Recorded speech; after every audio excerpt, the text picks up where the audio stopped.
గౌరవనీయులైన ముఖ్యమంత్రి, గౌరవనీయులైన తెలంగాణ ముఖ్యమంత్రి శ్రీ రేవంత్ రెడ్డి గారు, ట్రస్ట్ బోర్డు సభ్యులు శ్రీ రామనాగేశ్వరరావు గారు, శ్రీ నూరి దత్తాత్రేయుడు గారు, శ్రీ జేఎస్ఆర్ ప్రసాద్ గారు, శ్రీ భరత్ గారు, సిఇఓ గారు కృష్ణ గారికి, అలాగే medical director doctor T Subrahmanyeswara Rao గారు, గౌరవనీయులైన అతిథులు, లేడీస్ అండ్ జెంట్మెన్ అందరికీ సాదర స్వాగతం పలుకుతున్నాను.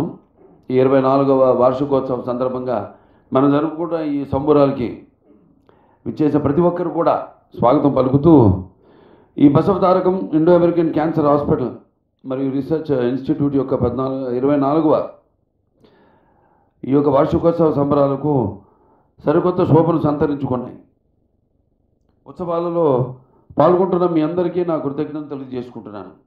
ముఖ్యంగా మీ యువనేత, అంటే తెలంగాణ రాష్ట్ర ముఖ్యమంత్రి యువనేత అందరికీ ఒక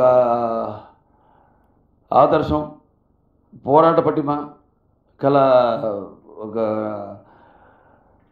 నాయకుడిని ఇవాళ తెలంగాణ ప్రజలందరూ ఆయన్ని, అంటే యువతరానికి ప్రతినిధులు, నవతరానికి నాయకులు, భావితరానికి భారతదేశపు మహాశక్తి. అంటే మనకున్నంత యువత శక్తి మరి ఏ దేశంలో కూడా లేదు. ఒకప్పుడు చైనా గురించి చెప్పుకునేవాళ్ళం, వాళ్ళేమో ఏదో ఫ్యామిలీ ప్లానింగ్ అని మనదేమో పెరుగుతూ పోతుంది, జనాభా పెరుగుతూ పోతుందంటే అదొక రకంగా వరం మనకి. ఎందుకంటే యువశక్తి ఎంతో అవకాశం ఉంది మనకి. సరైన దారిలో, సరైన ఈ యొక్క ప్రభుత్వ విధి విధానాలతో వాళ్ళు మనం ప్రోత్సహించి వాళ్ళకి సరైన దారి చూపిస్తే తప్పకుండా మన దేశం మొదటి స్థానంలో ఈ ప్రపంచంలో నిలుస్తుంది. చూస్తున్నాం మనం ఇప్పుడున్న ఈ అంటే ఒక రకంగా ఆనాడు మరి ఈ యొక్క రాష్ట్రం అవిభక్త ఆంధ్ర రాష్ట్రంగా ఉన్నప్పుడు ఎంతో అభివృద్ధి చెందడం, బీజం అంకుర వేయడం, ఆ తర్వాత సైబర్ సిటీ కానివ్వండి, లేకపోతే ఈ మన ఐటీ రంగం కానివ్వండి, హైదరాబాద్ సిటీ కానివ్వండి, ఇవన్నీ అభివృద్ధి చెందడం, యువకులకి మంచి అవకాశం కలగడం, ఆనాడు ఏదో డాక్టర్, ఇంజనీర్ అనే కాకుండా ఒక కొత్త ఎన్నో అవకాశాలు వాళ్ళకు కల్పించడం, దాంతో వాళ్ళు ఆర్థికంగా ఎంత పెద్ద కుటుంబం అయినా ఆ కుటుంబంలో ఒక యువకుడికి ఐటీ జాబ్ ఏదో వస్తే బ్రహ్మాండమైన మంచి జీతంతో మొత్తం కుటుంబాన్ని ఆ కుర్రాడు పోషించగల ఒక కల్పన కలిగించింది ఆనాడు. అప్పుడు ఇక్కడ ఈ ఆసుపత్రి నిర్మాణం అప్పుడు ఏముండేవి కావన్నీ బండలే ఇక్కడ.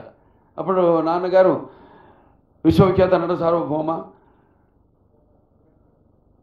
కళాప్రపూర్ణ, నటరత్న, పద్మశ్రీ నందమూరి తారక రామారావు గారు ఆనాడు ఇక్కడ ఈ యొక్క ఆసుపత్రిని నిర్మించడానికి పూనుకోవడం. అందరూ అనుకున్నారు ఇప్పుడు ఏంటి ఇక్కడ అన్ని బండరాళ్ళు ఉన్నాయి, ఇక్కడ ఎందుకు కడుతున్నారని. మరి వాళ్ళు చూస్తున్నాం మనం ఇవాళ దేశంలో, దేశమే కాదు ప్రపంచంలో కల్లా నంబర్ 1 ఏరియా అయింది ఇవాళ. ఇటు విస్తరిస్తూ పోతాను, ఇంకా ఇటు జూబ్లీహిల్స్ నుంచి అట్లా. సో ఆయన ఒక దూరదృష్టి, ప్రతి విషయంలోనూ కూడా ఆయన దూరదృష్టి. అందుకే ఆయన పేదవాడు ఆఖరి తెలిసిన అన్న కూడా ఆయన అయ్యాడు. అలాగే ఈ యొక్క అందరికి కూడా ఈ యొక్క జీవితానికి భరోసానిచ్చిన అమ్మ ఆయన అయ్యాడు. అలాగే ఆయనకి అండగా ఉన్న ఈ ఆడపడుచులందరికీ కూడా అన్న కూడా నందమూరి తారక రామారావు గారు అయ్యారు. అలా ఈ ఆసుపత్రి యొక్క విస్తరణ గురించి అందరికీ చెప్పేశారు విషయాలు. ముందుగా ముఖ్యమంత్రి గారు కూడా ఆయన విలువైన సమయాన్ని ఇచ్చినందుకు ఆయన బిజీ షెడ్యూల్లో ఆయనకి నా కృతజ్ఞతలు తెలియజేసుకుంటున్నాను. అంటే ఆయనకు కూడా ఈ ఆసుపత్రి పట్ల మొదటి నుంచి కూడా అవగాహన ఉంది. ఆయన కూడా జనరల్గా మనం ఎప్పుడు అంటుంటాం, బసవ తారక ఇండో అమెరికన్ క్యాన్సర్ హాస్పిటల్ అంటే ఇది ఒక కుటుంబం అని. అంటే ఎవరు ఏదో పొద్దున వస్తున్నాం, ఈ టైంకి వెళ్ళిపోవాలి, ఏదో జీతాలు తీసుకుంటున్నాం అని కాకుండా ప్రతి ఒక్కరు కూడా అంకిత భావంతో ఇక్కడ అందరం ఒక ఫ్రెటర్నిటీ, అంటే ఒక కుటుంబ సభ్యుల్లాగా ఆయన కూడా మొదటిచ్చే ఆయన మధ్యలో ఎలాగైతే ఆనాడు అమ్మగారి కోరిక ఈ యొక్క క్యాన్సర్ మహమ్మారిని నిలబడి ఆవిడ శివైక్యమయ్యారో, లింగైక్యమయ్యారో, మరి ఆవిడ కోరిక ఈ యొక్క క్యాన్సర్ వైద్యం ఏదైతే ఎక్కువ ఖర్చుతో కూడుకుందో దాన్ని పేదవాళ్ళందరూ కూడా తక్కువ ధరలకి అందించాలని, అలాగే అంతర్జాతీయ ప్రమాణాలు అప్పుడు వెళ్ళినప్పుడు నూరి దత్తాత్రేయుడు గారు ఉన్నారు అక్కడ అమెరికాలో. అమెరికా వెళ్ళినప్పుడు నాన్నగారు ఆవిడ వెళ్ళినప్పుడు ఆవిడ కోరిక అందరూ కూడా ఈ యొక్క అంతర్జాతీయ ప్రమాణాలతో కూడిన ఈ యొక్క వైద్యాన్ని అందరికీ అందించాలన్నది. దాని యొక్క ఆ తర్వాత నాన్నగారు ఈ యొక్క ఆసుపత్రి నిర్మాణానికి పూనుకొనడం. మరి ఆసుపత్రి నిర్మాణం విషయానికి వస్తే 1989లో చెప్పినట్టు ఆనాడు భూమి పూజ చేయడం జరిగింది. నూరి దత్తాత్రేయుడు గారు, అప్పుడు కోడెల శివప్రసాద్ గారు, వారందరూ కూడా ఉన్నారు. ఆ తర్వాత ఆసుపత్రి ఆర్థిక ఇబ్బందుల వల్ల, అంటే ట్రస్ట్ ఇది. దాని తర్వాత ఈ యొక్క ల్యాండ్ కొన్ని డిస్ప్యూట్స్ ఇవన్నీ మొత్తం అంతా మళ్ళీ ఎంతోమంది అటు ముఖ్యంగా తులసి పోలవరపు గారు, అలాగే మన కాకతీయ సిమెంట్స్ వెంకటేశ్వర్లు గారిని, వాళ్ళందరినీ గుర్తు చేసుకోవాల్సిన అవసరం ఉంది. కోడెల శివప్రసాద్ గారిని, వాళ్ళంతా కూడా కోడెల శివప్రసాద్ గారు ఇప్పుడు ప్రపంచమంతా తిరిగి అక్కడ అందరినీ కూడా కలిసి మరి అక్కడ అయాకో ఇండియన్ అమెరికన్ క్యాన్సర్ ఆర్గనైజేషన్ అని స్థాపించి అప్పుడు నిధుల్ని సేకరించడం, ఇక్కడ వెంకటేశ్వర్లు గారు ఆయన సొంత నిధులు ఇక్కడ ఇవ్వడం, అలా 2000కి ఆసుపత్రి పూర్తయ్యి 2000లో అటల్ బిహారీ వాజ్పేయి గారు మామూలుగా ఎటువంటి ప్రోగ్రామ్స్కి రారు, అంటే జనరల్గా ఒక గవర్నమెంట్ ఆసుపత్రి అయితే కానీ పెద్ద ఎయిమ్స్ నిమ్స్ అలాంటి ఆసుపత్రి అయితే తప్ప, కానీ ఆనాడు చంద్రబాబు నాయుడు గారు చొరవ తీసుకుని, అలాగే ఐసిఐసిఐ బ్యాంకు అప్పుడు ఒక ఫైనాన్షియల్ డిస్ట్రిక్ట్ ఏదో మీటింగ్కి వచ్చారు ఆయన చైర్మన్. వస్తే అప్పుడు జేసీ ప్రసాద్ గారు అనుకుంటా, ఏమండి వెంకటేశ్వర్లు గారు ఒకసారి అడగండి చూడండి అంటే, అప్పుడు మనం ఎక్విప్మెంట్ కూడా ఆర్డర్ ఇచ్చాం. వాళ్ళేమో డబ్బులు ఉందో ఎక్విప్మెంట్ అన్నారు. సరే అప్పుడు వాళ్ళని అడగడం, ఇమ్మీడియట్గా 6 కోట్లు వాళ్ళు లోన్ ఇవ్వడం, ఎక్విప్మెంట్, దాంతో మొదలైంది ఈ ఆసుపత్రి. తర్వాత చంద్రబాబు నాయుడు గారు చొరవ తీసుకుని, ఇప్పుడు ఆంధ్ర రాష్ట్ర ముఖ్యమంత్రి నారా చంద్రబాబు నాయుడు గారు ఆనాడు చొరవ తీసుకుని స్వరాజ్జీ టాటా ట్రస్ట్ అక్కడి నుంచి 7.5 కోట్ల రూపాయలు వాళ్ళు ఇవ్వడం, దాంతో ఎంపీ ల్యాండ్స్ ఇట్లా ఇవన్నీ సమకూర్చి ఈ యొక్క ఆసుపత్రిని అభివృద్ధి చేయడం జరిగింది. ఎంతోమంది నా ముందు చైర్మన్లు అందరూ కూడా, అలాగే ఎంతోమంది బోర్డు మెంబర్స్ అందరూ వారి ఇప్పుడు ఎంబీబీఎస్ పూర్తి గారు ఉన్నారు, శ్రీభరత్ గారు తండ్రి గారు, అలాగే ఎంతోమంది అందరూ కూడా వారి యొక్క సహాయ సహకారాల వల్ల ఈ ఆసుపత్రి ఈ స్థాయికి వచ్చింది. దానికి నేను తర్వాత చైర్మన్ కావడం నా పూర్వజం సుకృతంగా భావిస్తున్నాను. ఎందుకంటే ఒక నటనలో కానివ్వండి, అటు ప్రజాసేవలో కానీ, అంటే మొన్నే ఆయన ఇది కూడా జరిగింది, 100 సంవత్సరాలు కూడా మన శత దినోత్సవం చేసుకోవడం జరిగింది. సో ఆయన ప్రతిరూపంగా నన్ను మీ అందరి గుండెల్లో ఆయన ప్రతిరూపంగా నిలిపినందుకు దైవాంశ సంభూతుడు, నా విశ్వానికి నట విశ్వరూపం అంటే ఏంటో చూపించిన మహానుభావుడు. అలాగే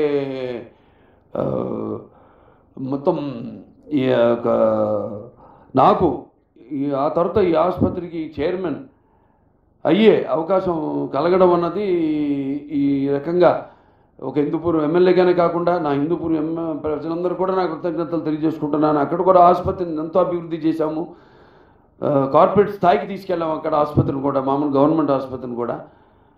అలాగే ఈనాడు ఇలా ప్రజా సేవ చేసే ఈ రకంగా అటు శాసనసభ్యుడిగా ఈ అవకాశం ఇచ్చినందుకు అది నా పూర్వజన్మ సుకృతంగా భావిస్తున్నాను. సమాజ విదేవాలయం ప్రజల దేవుళ్ళు, అందులో నేను ఒక అర్చకుడిని అన్న ఎవరైతే దేవుళ్ళ కొలవబడ్డాడో ఆయనే ప్రజల దేవుళ్ళని, ఆయనకి మరి సేవ చేసే ఒక అర్చకుడిని ఒక కొత్త నిర్వచనం రాజకీయాల్లోకి తీసుకొచ్చిన, ఒక పరిపక్వత ప్రజల్లో చైతన్యం తీసుకొచ్చిన మహానుభావుడు నందమూరి తారక రామారావు. ఇవాళ ఎంతోమంది ఇవాళ డాక్టర్లు ఉన్నారు, అలాగే ఇక్కడంతా మెడికల్ నాన్ మెడికల్, అలాగే నర్సింగ్ స్టాఫ్, అలాగే దాతలు అందరి సహాయ సహకారాల వల్ల ఇవాళ నాడు ఈ ఆసుపత్రి ఈ స్థాయికి చేరుకుంది. ఎంతోమంది ముఖ్యంగా బ్యాంకర్స్కి అయితేనేమి, లేకపోతే మన ప్రైవేట్ అండ్ పబ్లిక్ సెక్టర్ ఇండస్ట్రియల్స్కి అయితేనేమి, మిగతా దాతలు అందరికీ, ప్రభుత్వాలకి, వాళ్ళందరూ కూడా నా కృతజ్ఞతలు తెలియజేసుకుంటున్నాను. సో ఎక్కడికక్కడ మనం బేరుజు వేసుకుంటూ, అంటే నిమ్స్ ఉంది, లేకపోతే వేరే గవర్నమెంట్ క్యాన్సర్ హాస్పిటల్స్ ఉన్నాయి, వాటిలన్నిటితో కూడా మన ఎప్పటికప్పుడు రేట్లన్నీ కూడా కంపేర్ చేసుకుంటూ వాటికంటే తక్కువ ఉండేలా, అలాగే ఇక్కడ బయట కాళ్ళు హోటల్స్ వచ్చే వాళ్ళందరూ కూడా కన్సెషన్స్ ఇవ్వడం, లేని వాళ్ళకు కూడా కన్సెషన్స్ ఇవ్వడం, ఉచితంగా దారిద్ర్య రేఖ దిగువ ఉన్న వాళ్ళందరూ కూడా ఉచితంగా వైద్య సేవ చేయడం జరుగుతుంది ఇక్కడ. అలాగే ఇక ముందు ఆసుపత్రి ఇంకా ముందు అంటే చూస్తున్నాం మనం ఇవాళ ఈ క్యాన్సర్ అన్న మహమ్మారి ఎలా దేశంలో ఒకప్పుడు కార్డియాలజీ, దాని తర్వాత క్యాన్సర్ అయిన వాళ్ళు ఇవాళ దాన్ని ఈ రెండు సమతుల్యంగా వెళ్తున్నాయి సమాజంలో. ఇవాళ ఈ యొక్క రెండు రోగాలు అటువంటిది ఇన్సూరెన్స్ పెరుగుతుంది, దానికి తగ్గట్టుగా ఆసుపత్రిని కూడా విస్తరణ చేయవలసిన అవసరం ఉంది. అలాగే మన ముఖ్యమంత్రి గారు రేవంత్ రెడ్డి గారిని వెళ్ళి మేము కలిసాము. అడగగానే వెంటనే మాకు ఈ యొక్క విస్తరణ సహాయ సహకారాలు పూర్తిగా ఆయన అందిస్తాము అని అప్పుడే ఉత్తర్వులు కూడా జారీ చేయడం జరిగింది. సో ఆయనకి అందరి మా బౌర్డు తరఫున, మన ఆసుపత్రి తరఫున ఆయనకి నా కృతజ్ఞతలు తెలియజేసుకుంటున్నాను. ఇలాగే ఈ ఆసుపత్రి ఇంకా ఎంతో సేవలు అందిస్తాం, తప్పకుండా మాట ఇస్తున్నాం, కోరుకుంటున్నాం కాదు. ఇవాళ చూస్తున్నాం మన ఆసుపత్రి ఎంతెంత ఇవాళ ఆ నమ్మకంతోనే మనం చేస్తున్న సేవను గుర్తించే ఇవాళ ప్రభుత్వాలు కానీ అందరూ కూడా మనకి సహాయ సహకారాలు అందిస్తున్నారు. కాబట్టి అందరూ కూడా నా కృతజ్ఞతలు తెలియజేసుకుంటూ మరి తమ అమూల్యమైన ఈరోజు మరి 24 అంటే వచ్చే సంవత్సరం 25వ వార్షికోత్సవం జరుపుకుంటున్నాం.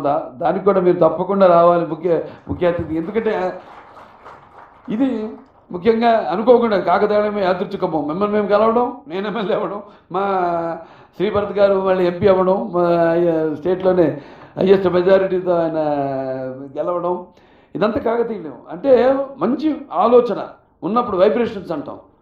నేను ఎక్కువ నమ్ముతాను అన్నింటిని.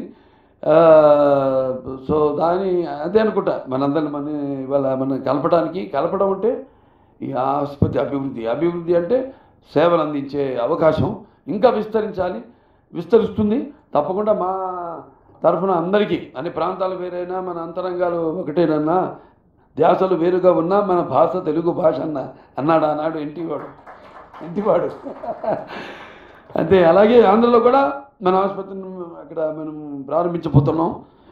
సో అప్పుడు చంద్రబాబు నాయుడు గారు కూడా మనకు స్థలం ఇవ్వడం జరిగింది. సో అలా మన సేవలన్నీ విస్తరించుకుంటూ అంటే అన్ని దూరం ప్రాంతాలు ఉన్నారు. ఇప్పుడు మా ఆసుపత్రిని మన బెంగళూరు కూడా ఎంపైర్మెంట్ చేయడానికి ఇవన్నీ కూడా మేము రకరకాలుగా, ఎందుకంటే మన తెలుగు వాళ్ళు ఎక్కడ చూసినా మన వాళ్ళు ఉన్నారు. ఇవాళ కేవలం మన రాష్ట్రం కాదు, ఈ 2 రాష్ట్రాల్లోనే కాదు, ఇవాళ పక్క రాష్ట్రాల్లోనే కాదు, ఇవాళ తెలుగు మాట్లాడేవాళ్ళు మన దేశంలోనే ఏ భాష మాట్లాడేవాళ్ళైనా తెలుగు భాష మాట్లాడేవాళ్ళు 2వ స్థానంలో ఉన్నాం మనం హిందీ తర్వాత దేశంలో. చెప్తే ఆశ్చర్యపోతారు సార్. అట్లా విదేశాల్లో చూసుకుంటే విదేశాల్లో కూడా నేను ఇప్పుడు ఈ ఫండ్ రైజర్స్కి వెళ్ళినా కూడా వాళ్ళు మనం అందిస్తున్న సేవలను గుర్తించి వాళ్ళు అందిస్తున్న సేవలు మరవరానిది. వాళ్ళందరూ కూడా నా కృతజ్ఞతలు తీసుకుంటూ ముఖ్యంగా మన ముఖ్యమంత్రి రేవంత్ రెడ్డి గారికి ఆయన అమూల్యమైన సమయాన్ని కేటాయించి ఇక్కడికి వచ్చి ఈ యొక్క ఒకేషన్ని ఆశీర్వదించినందుకు ఆయనకి నా కృతజ్ఞతలు తీసుకుంటూ నేను సెలవు తీసుకుంటున్నాను. Thank you very much.